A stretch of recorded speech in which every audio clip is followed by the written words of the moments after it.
ପ୍ରଥମ ପିତର ତାର 4:18 ଗୋଟିଏ ବିଷୟ ଲେଖା ଅଛି। ଜଣେ ଧାର୍ମିକ ଲୋକ ଅତି କଷ୍ଟରେ ବେଶୀ କଷ୍ଟରେ ସ୍ୱର୍ଗ ରାଜ୍ୟ ପ୍ରବେଶ କରିବ।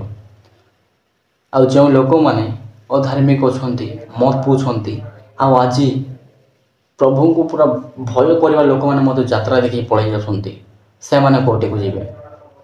ଭାବ ଟିକେ, କୋଉଠିକୁ ଯିବ? ଭାଇମାନେ ଯେଉଁମାନେ ଦେଖିକରି ଆସିକି ଭିଡ଼ ଦେଖୁଛ, ତମେ କୋଉଠିକି ଯିବ କୁହ ତ? ଏବେଟେ ଭାବି ଦେଇଥାଅ।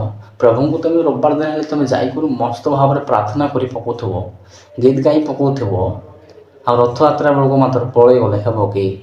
ଯାତ୍ରା ଦେଖି ଯାଇଛ ତୁମମାନେ, ତୁମକୁ ହେବ ରୁହ। ଆଜି ତୁମେ ଦେଖିଥିବ, ନ୍ୟୁଜ୍ରେ ଦେଖିବ, ସବୁଠି ବିଷୟ ତୁମେ ଶୁଣିବ ଆଜିକାଲି ବା ଆଜି ଦିନରେ ଲୋକମାନେ କେଉଁଠି ଆକ୍ସିଡେଣ୍ଟ ହେଇକରି ମରିଗଲେ, କିଏ ଛୁ ହେଇଗଲେ, କିଏ କେଉଁ ପ୍ରକାର ଭାବରେ କେଉଁଠି ଯାଇକରି ପଡ଼ିକରି ପୁରା ମରିକା ଗଲେ।